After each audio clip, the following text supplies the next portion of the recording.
지금 나오는 화면을 보고 계신가요? 바로 군함도입니다. 일제시대에 우리의 선조들이 강제징용되어 노동을 했던 곳입니다. 이 섬은 2015년 7월 제39차 세계유산위원회의에서 일본이 신청한 메이지 산업혁명 유산 철강조선 탄광이 세계문화유산으로 최종 등재되었습니다. 이 등재는 강제징용의 역사 왜곡 등으로 인해 많은 논란을 빚었습니다. 이에 유네스코의 자문기관이 시설의 전체 역사를 알 수 있도록 하라고 일본에 권고했지만 일본 측은 권고를 제대로 이행하지 않아 논란은 계속되고 있었습니다.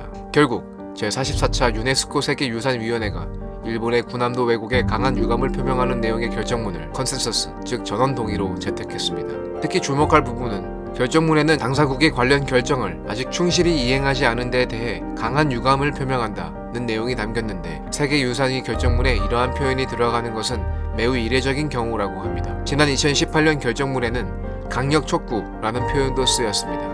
세계유산위가 강한 유감이라는 표현까지 사용한 배경에는 일본 스스로 한 약속을 이행하지 않고 있고 계속된 권고에 무대응으로 일관하고 있기 때문입니다. 늦게나마 유네스코의 이러한 결정은 환영받을 만한 일입니다.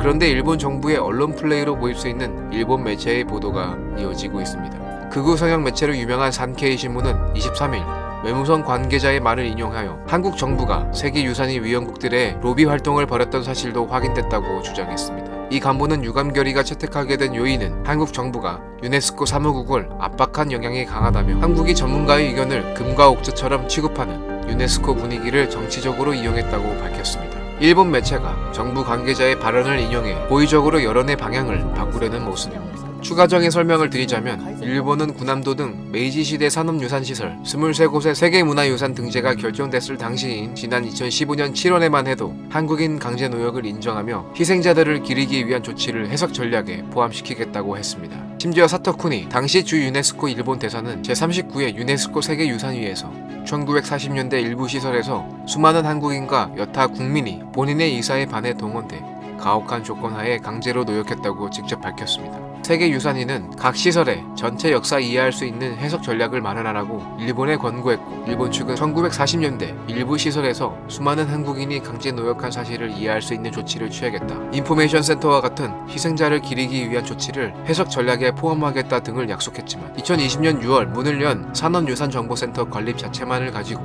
약속 성실 이행을 주장하고 있는 상황입니다.